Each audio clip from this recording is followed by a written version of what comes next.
Shalom, selamat pagi saudaraku yang dikasihi dan diberkati Tuhan. Puji Tuhan, berjumpa kembali melalui mesbah doa di pagi hari ini. Apa kabar saudara pagi hari ini? Doa kami saudara selalu dalam keadaan yang luar biasa baik, tetap dalam penyertaan dan pemeliharaan Tuhan yang hidup. Puji Tuhan, saudara yang dikasihi Tuhan, pagi hari ini mari persiapkan hati hidup kita untuk datang kepada Tuhan, menaikkan syukur dan pujian kita kepadanya. Sebab Tuhan itu baik, bahwasanya untuk selama-lamanya kasih setianya. Mari kita mau datang pada Tuhan. Bapa Surgawi, kami mengucap syukur kepadamu Tuhan Yesus. Pagi hari ini kami boleh merasakan dan menikmati lagi rahmat-Mu yang selalu baru tiap pagi. Sungguh besar kesetiaan-Mu Tuhan. Biarlah pagi hari ini kami membawa seluruh kehidupan kami kepadamu di dalam hadirat-Mu, untuk bersyukur, untuk memuji, untuk meninggikan dan mengagungkan nama Tuhan yang hidup, bahkan bermazmur bagimu Tuhan. Terima kasih Tuhan yang baik. Di dalam nama Tuhan Yesus kami berdoa, dan kami memuji dan memuliakan namamu Tuhan. Haleluya. Terima kasih Tuhan. Yesus, kami puja, kami sembah sebagai Raja, berdiri di tengah kami, ditinggikan dan dipuji. Yesus, kami puja, kami sembah sebagai Raja, berdiri di tengah kami, ditinggikan dan dipuji. Sembah dan puji nuitatamu, sembah dan puji nuitatamu, sembah dan puji nuitatamu. Yesus Tuhan adalah Raja. Yesus kami puja, haleluya. Yesus kami puja, kami sembah sebagai Raja, berdiri di tengah kami, ditinggikan dan dipuji. Sembah dan puji, sembah dan puji nuitatamu, sembah dan puji nuitatamu, sembah dan puji nuitatamu. Yesus Tuhan adalah Raja. Sembah dan puji, sembah dan puji nuitatamu, sembah dan puji nuitatamu, sembah dan puji nuitatamu. Yesus Tuhan adalah Raja kami. Yesus Tuhan adalah Raja kami. Yesus Tuhan adalah Raja. Sembah dan puji penuhi tatamu Tuhan, sebab Engkaulah Raja di atas segala raja, Engkau Tuhan yang hidup. Bagimulah segala pujian, bagimulah segala hormat, keagungan, kemuliaan. Mari naikkan pujian kepadanya, angkat hati dan jiwamu, berserulah padanya, bermazmurlah bagi Tuhan. Sebab hati kami siap Tuhan, hati kami siap untuk memujimu. Kami mau bersyukur di hadapanmu. Haleluya.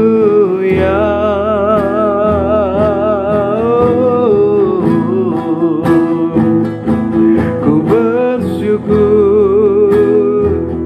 menyembahmu. Kami tinggikan namamu Tuhan,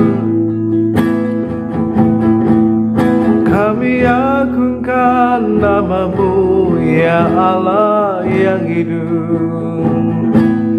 Sungguh kami bersyukur, sungguh kami bersyukur dan memujimu dan menyembahmu. Haleluya, haleluya. Terima kasih Tuhan, terima kasih Tuhan. Ku bersyukur,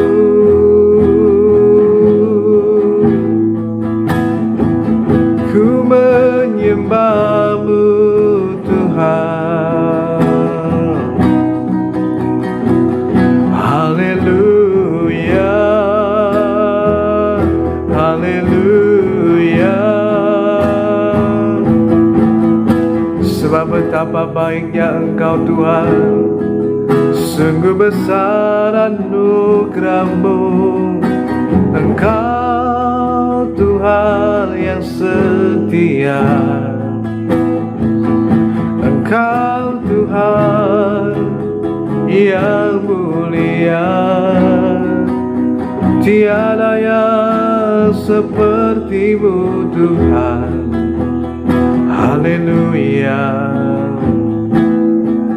Terima kasih Tuhan.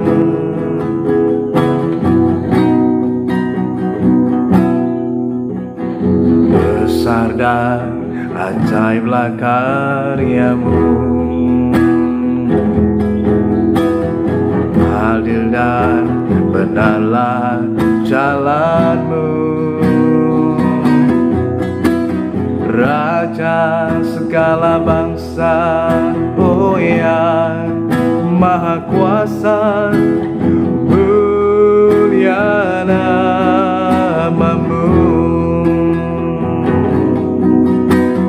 Besar dan ajaiblah karya-Mu, adil dan benarlah jalan-Mu. Raja segala bangsa yang Maha Kuasa, oh mulia namamu. Layaklah segala bangsa sujud kepadamu.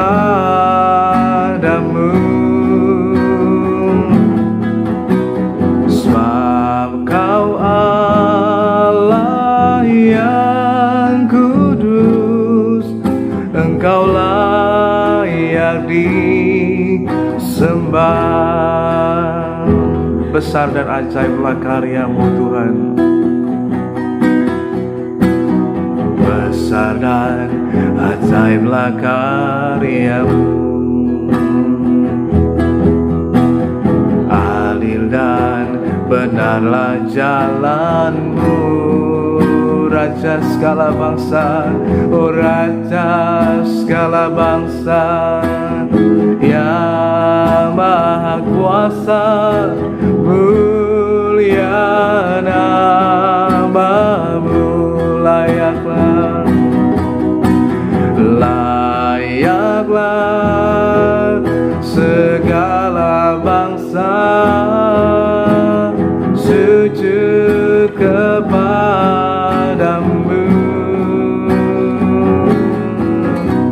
sebab Kau Allah yang kudus, Engkau layak disembah, layaklah, layaklah segala bangsa sujud kepadamu,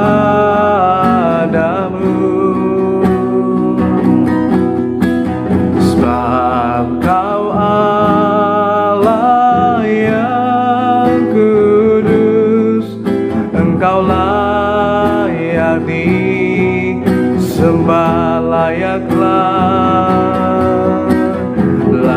layaklah segala bangsa sujud kepadamu,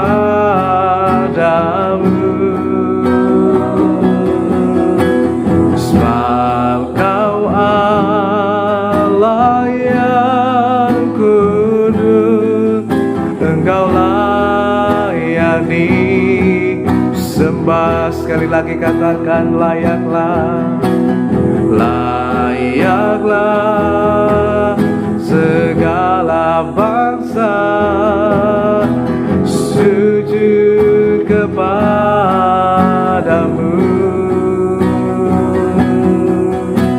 sebab Kau Allah yang kudus, Engkau layak disembah, sebab Kau Allah yang kudus, Engkau layak disembah, sebab Engkau Allah yang kudus, sebab Kau Allah yang kudus, Engkau layak disembah.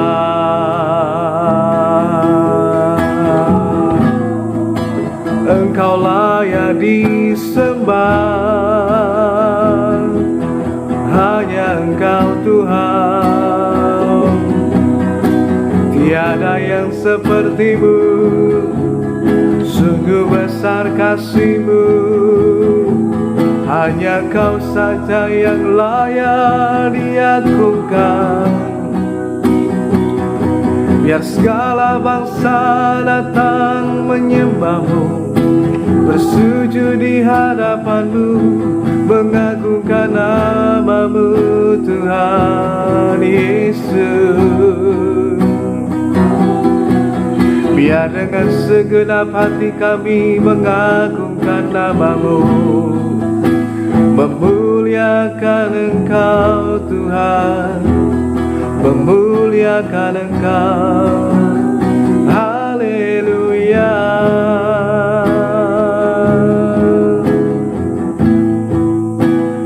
haleluya, terpujilah nama-Mu ya Tuhan, nama-Mu ya Tuhan yang kudus, Engkau layak disembah. Bagi-Mu lah segala hormat, bagi-Mu lah segala kemuliaan selamanya, selamanya Tuhan. Sungguh kami bersyukur dan memuji-Mu dan menyembah-Mu Tuhan.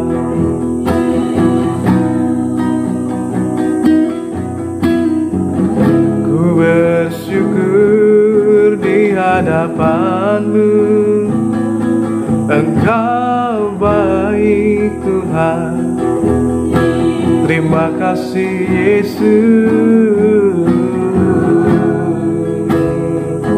Haleluya.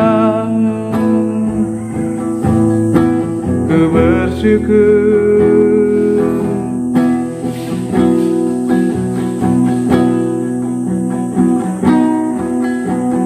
Bersama-Mu Bapa, ku lewati semua perkenanan-Mu yang teguhkan hatiku. Engkau yang bertindak, memberi pertolongan.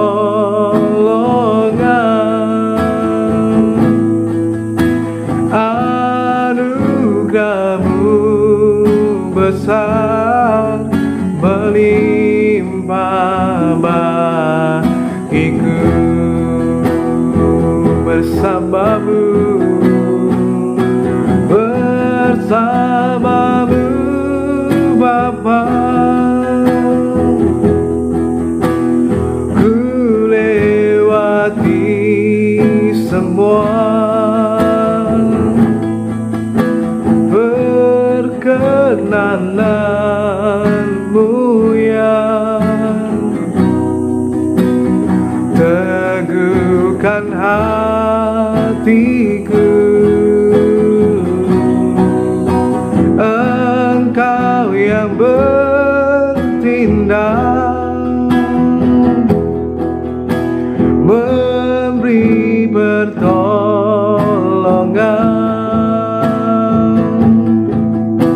Anugerah-Mu besar melimpah bagiku.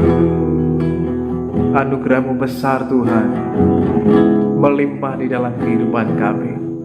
Sebab hanya bersama-Mu Tuhan, kami akan cakap menghadapi semua. Sebab kami tahu bukan dengan kekuatan kami, tapi dengan pertolongan-Mu Tuhan. Pagi hari ini Tuhan, kami membaca dan merenungkan firman-Mu. Berbicaralah kepada setiap kami pribadi lepas pribadi, sehingga kami makin mengerti kehendak-Mu, dan kami makin terus hidup di dalamnya Tuhan. Di dalam nama Tuhan Yesus Kristus kami berdoa dan mengucap syukur. Haleluya. Amin. Shalom saudaraku yang dikasihi dan diberkati Tuhan. Pagi hari ini melalui pembacaan kita dalam Amsal 14 ayat yang ke-14, kita akan melihat bahwa apa yang dikerjakan orang itu juga yang akan dituai dalam hidupnya. Kalau kita menaburkan sesuatu atau menanam sesuatu, maka kita akan menuai juga dari apa yang sudah kita taburkan atau sudah kita tanam. Hanya persoalannya tergantung dari apa yang kita sedang atau telah kita taburkan dalam hidup ini. Kalau kita menaburkan sebuah hal yang baik, tentunya kita pasti akan menuai hal yang baik pula bagi kehidupan setiap kita. Sebaliknya kalau kita menaburkan hal yang jahat, yang tidak benar, yang tidak baik, maka yang tidak baik pula kita akan hasilkan dan kita nikmati dalam kehidupan kita. Lalu firman Tuhan pagi hari ini memberitahukan kepada kita supaya kita bijaksana dalam bertindak, tapi juga dalam menjalani sebuah kehidupan, agar memiliki sebuah kehidupan yang benar dan berkenan kepada Tuhan, terutama lewat tindakan hidup kita. Dan semua berasal dari bagaimana dalam hati kita, dan itu akan mempengaruhi yang di luar kita. Firman Tuhan memberitahukan dalam Amsal 14 ayat yang ke-14, orang yang murtad hatinya menjadi kenyang dengan jalannya, dan orang yang baik dengan apa yang ada padanya. Dalam terjemahan The Message Bible mengatakan bahwa orang yang jahat dibayar kembali dengan kejahatan. Orang yang murah hati dan setia berada dalam kasih karunia. Dalam terjemahan bahasa Indonesia sehari-hari dikatakan, orang jahat akan memetik buah kejahatannya. Orang baik akan memetik buah kebaikannya. Berkaitan dengan hal ini lewat firman Tuhan kita akan belajar. Yang pertama, kita mesti belajar berhati-hati, bijaksana dalam menjalani kehidupan kita ini. Nah, segala sesuatunya berawal dari sesuatu yang ada di dalam hati kita. Kata murtad itu artinya kita sudah berubah setia. Kita tidak lagi mengikuti Tuhan, tetapi kita lebih mengikuti keinginan kita sendiri. Kita lebih mengikuti keinginan hati kita. Kita lebih mengikuti keinginan diri kita sendiri dibandingkan mengikuti kehendak Tuhan. Nah, banyak daripada kita yang kemudian memang mungkin secara fisik, tubuh, atau yang terlihat, kita masih menjalankan ibadah kita, persekutuan kita dengan Tuhan dan orang-orang seiman. Tetapi tidak dapat disangkal terkadang di dalam hati kita melakukan segala sesuatunya yang sudah tidak lagi sesuai dengan kehendak Tuhan. Hati dan pikiran kita mulai menjauh daripada Tuhan. Nah, ketika hati dan pikiran kita mulai menjauh dari Tuhan, kemudian pelan tapi pasti itu akan mempengaruhi yang di luar kita. Maka kemudian itu akan mengarahkan kita pada hal yang tidak berkenan kepada Tuhan. Bila dalam hati mulai tidak setia kepada Tuhan, mulai berubah setia, itu akan memunculkan pemikiran-pemikiran yang jahat, yang keliru, dan lain sebagainya.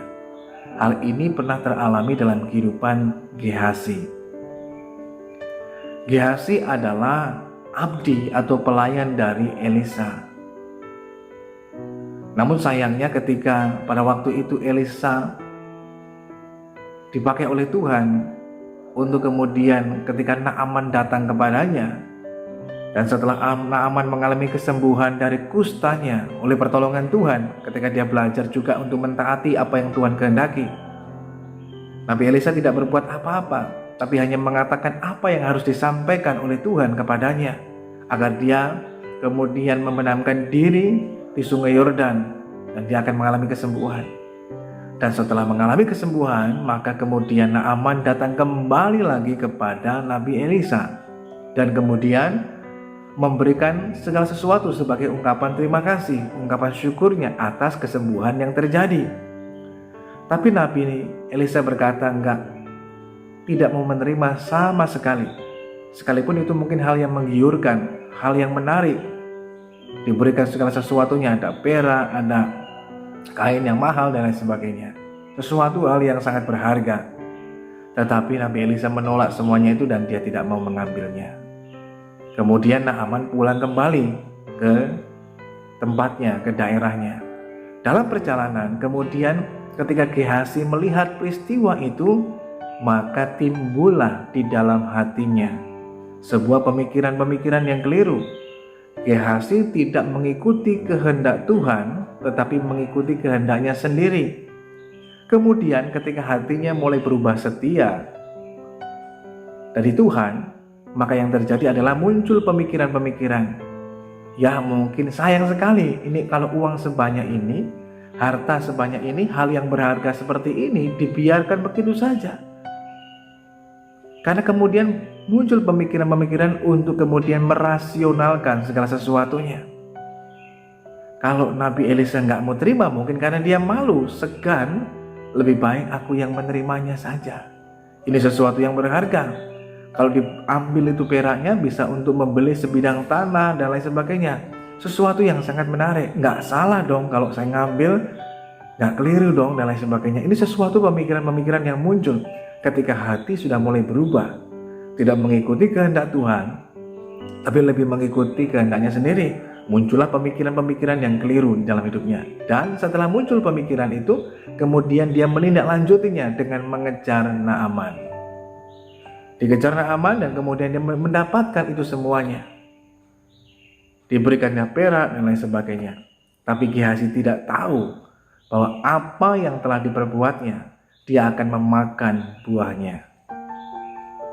Mari kita perhatikan sejenak di dalam kitab 2 Raja-Raja pasalnya yang ke-5, ayatnya yang ke-26 dan 27 dikatakan demikian.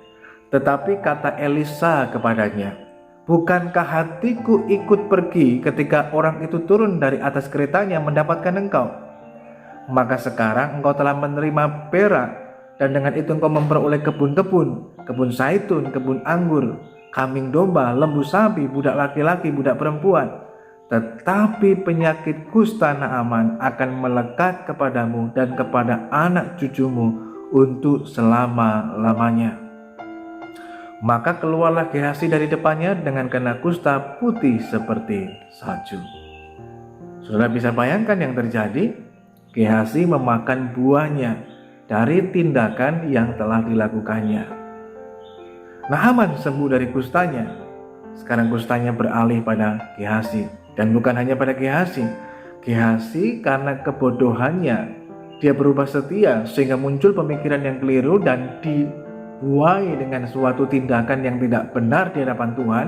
Dia memakan buahnya, dan bukan hanya dia, bahkan anak cucunya kena getahnya.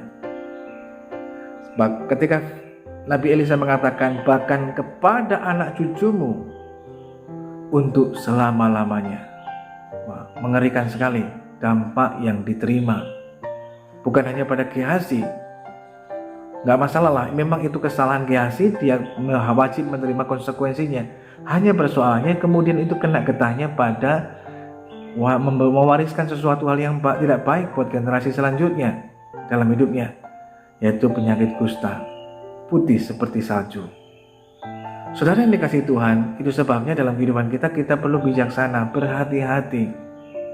Jangan hanya karena tergiur sesuatu hal yang kelihatannya menarik, menjanjikan, kemudian kita mulai meninggalkan Tuhan.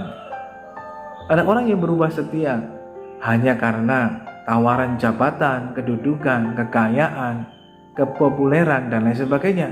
Orang kemudian berubah setia dan meninggalkan Tuhan. Mereka berpikir hal yang lebih menarik adalah kalau mendapatkan uang, mendapatkan kepopuleran, mendapatkan kemudian kedudukan dan lain sebagainya. Orang rela meninggalkan Tuhan untuk mendapatkan pasangan hidup. Takut karena nggak laku, meninggalkan Tuhan supaya mendapatkan pasangan hidup dan lain sebagainya. Dan ini sering kali terjadi. Hanya persoalannya dalam kehidupan kita ketika kita mulai berubah setia, tidak lagi mengikuti kehendak Tuhan, kita lebih mengikuti keinginan diri kita sendiri, maka yang terjadi adalah hal itu telah membuat kita akan kemudian menerima konsekuensinya. Banyak orang lupa, mereka berpikir bahwa ketika mereka bebas mengambil keputusan, bebas bertindak. Betul, memang demikian, karena Tuhan memberikan kepada kita kehendak bebas. Kita diciptakan, didesain sejak dari awal tidak seperti robot. Kalau robot sesuatu yang kemudian ketika diciptakan sudah diprogram. Oh, robot ini diprogram untuk melakukan tindakan ini. Hanya ini saja. Jadi dia tidak akan melakukan tindakan yang lainnya. Yang dikerjakan hanya sesuai yang diprogramkan. Dengan tepat, dengan teratur, nggak pernah meleset. Itu robot. Dan lakukan itu semuanya sesuai yang diprogramkan oleh pembuatnya. Tapi manusia diciptakan berbeda. Tidak demikian. Kita diberikan kehendak bebas, diberikan akal budi dan lain sebagainya. Memang setiap kita bebas untuk menentukan, bebas untuk memilih, bebas untuk berbicara dan berbuat. Hanya persoalannya yang perlu kita ingat, kita tidak bebas untuk memilih konsekuensinya. Bebas nggak orang mengambil keputusan? Tentu saja bebas. Bebas nggak orang untuk bertindak atau membuat status? Ya bebas. Tetapi kita tidak bisa memilih konsekuensinya.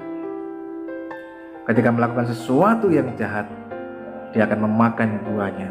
Tergantung keputusan atau tindakan yang seperti apa, baik ataupun yang jahat, kita akan memakan buahnya. Pastikanlah kita melakukan apa yang benar di hadapan Tuhan. Karenanya berhati-hatilah dan bijaksanalah. Jangan hanya sekedar tergiur kita berpikir bahwa itu kelihatannya baik, kelihatannya benar. Saudara ingat kembali ketika Hawa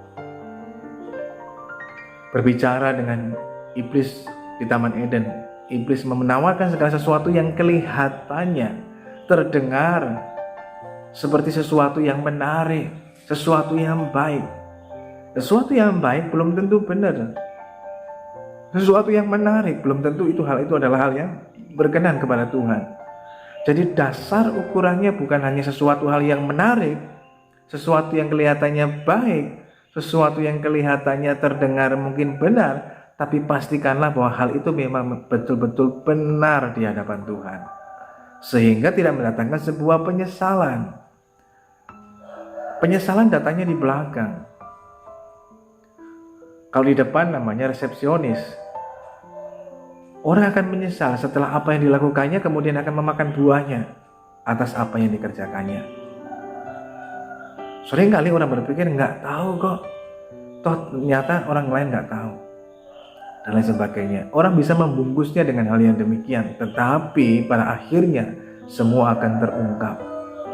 Nah, oleh karena itu, belajar untuk berhati-hati, bijaksana dalam hidup ini, sehingga dalam kehidupan kita tidak berubah setia, meninggalkan Tuhan, dan lebih mengikuti keinginan kita sendiri ataupun keinginan yang lainnya, tapi mari belajar untuk lebih mengikuti kehendak Tuhan.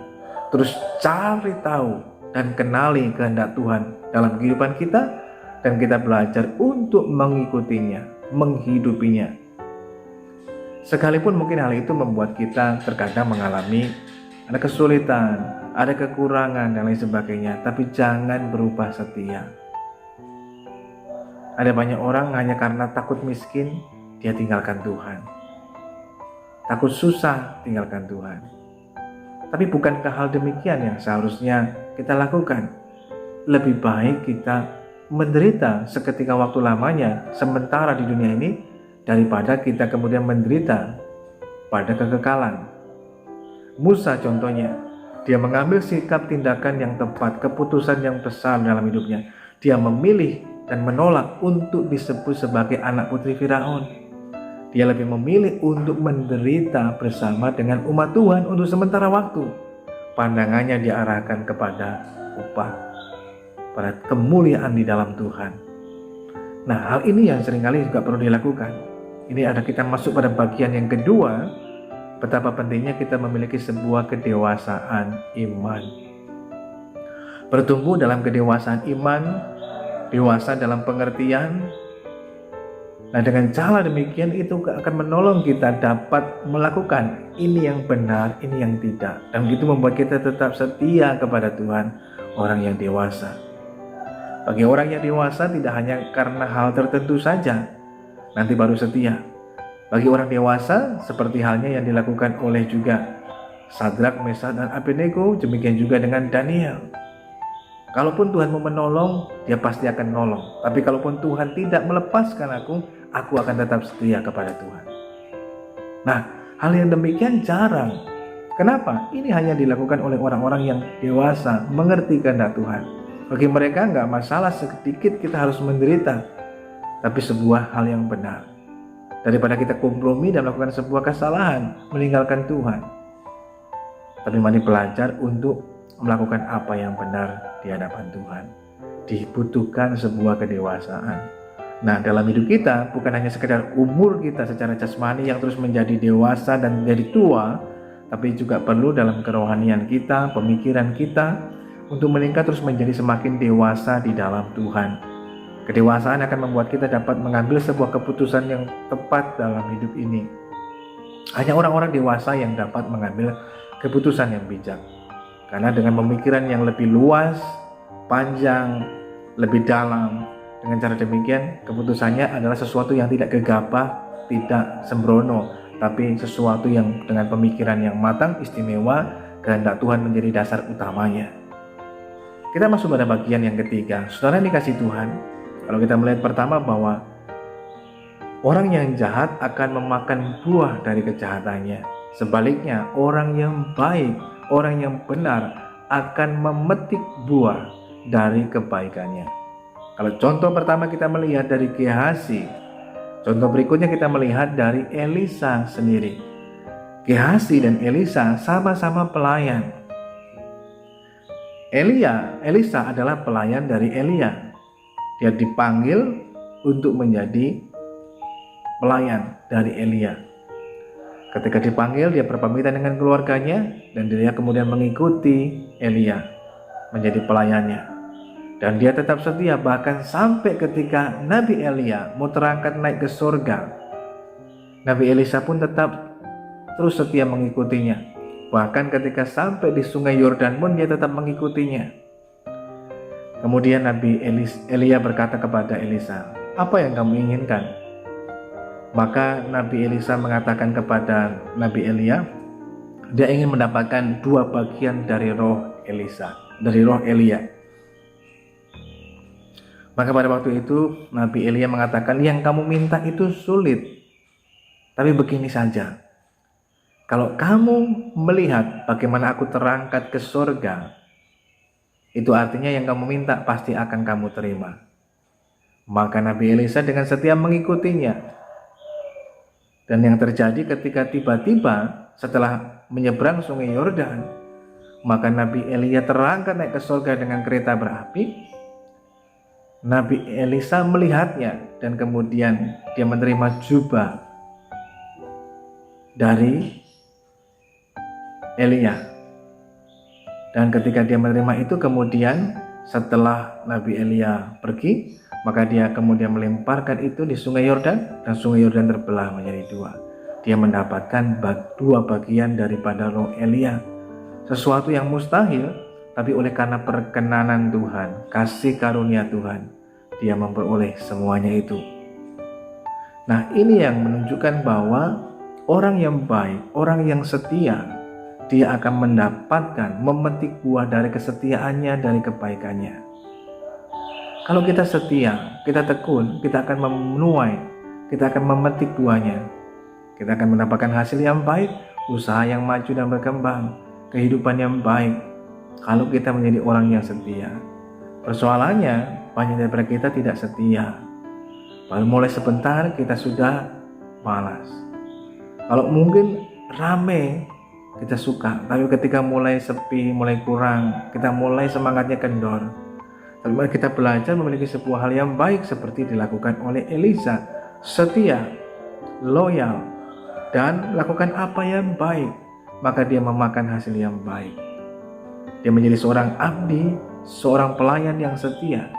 Dia memperoleh buah dari apa yang dilakukannya, sehingga Tuhan memberikannya sebuah hal yang luar biasa, mendapatkan kasih karunia di hadapan Tuhan, perkenanan Tuhan. Dia mendapatkan bagian dari roh Elia, dan kemudian dia menjadi seorang nabi di Israel.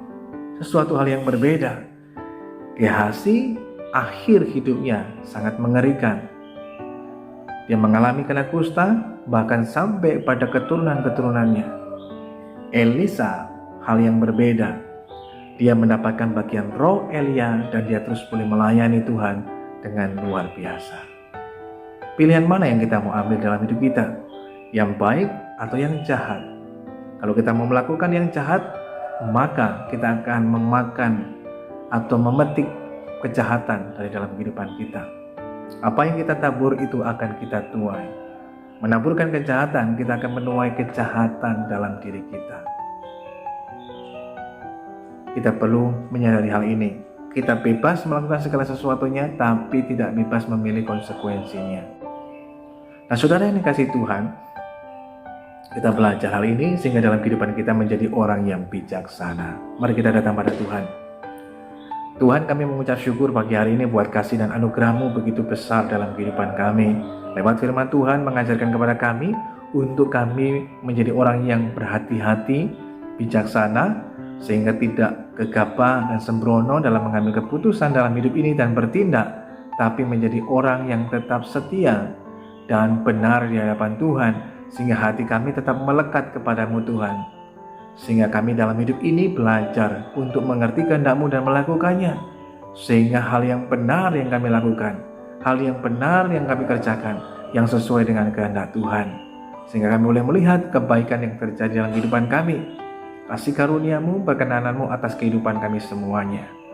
Pagi hari ini berdoa buat setiap kami, kalau di antara kami ada yang mengalami masalah dengan kesehatan, sakit penyakit dimanapun saudara berada, baik mungkin di rumah mereka masing-masing ataupun di rumah sakit sedang terbaring Tuhan, kami berdoa dan bermohon kepadamu Tuhan Yesus, kiranya di dalam nama Tuhan Yesus, Tuhan menjamah dan melawat setiap kami dan memperoleh kesembuhan dan pemulihan daripada Tuhan. Kekuatan yang baru Tuhan anugerahkan buat setiap kami. Demikian pula kalau di antara kami mengalami masalah dan pergumulan dalam hidup ini, dalam pekerjaan, dalam usaha, dan dalam segala hal yang lainnya, kami berdoa kepada Tuhan, kiranya Tuhan memberikan hikmat, kekuatan, dan kemampuan, bahkan jalan keluar, sehingga kami dapat melewatinya dengan segala baik dengan pertolongan Tuhan. Memberkati juga Tuhan pagi hari ini, kalau selesai doain kami akan kembali melanjutkan aktivitas kehidupan kami. Biar kiranya perkenananmu, penyertaanmu, dan pertolonganmu ada menyertai dalam kehidupan kami, baik kami yang bekerja, berusaha, melakukan aktivitas kehidupan kami sehari-hari, ataupun studi pendidikan kami. Tuhan kiranya berkenan memberkati kami. Saudara yang dikasihi Tuhan, mari pagi hari ini arahkan hidup kita pada Tuhan dan terimalah berkat Tuhan. Biar kiranya pagi hari ini turunlah atas kita semuanya berkat damai sejahtera dari Allah Bapa, kasih karunia dari Kristus Yesus Tuhan, persekutuan pertolongan Roh Kudus akan terus menolong dan menyertai setiap kita. Tuhan memberkati engkau dan melindungi engkau. Tuhan menyinari engkau dengan wajah-Nya dan memberikan engkau kasih karunia. Tuhan menghadapkan wajah-Nya kepadamu dan memberikan engkau damai sejahtera-Nya.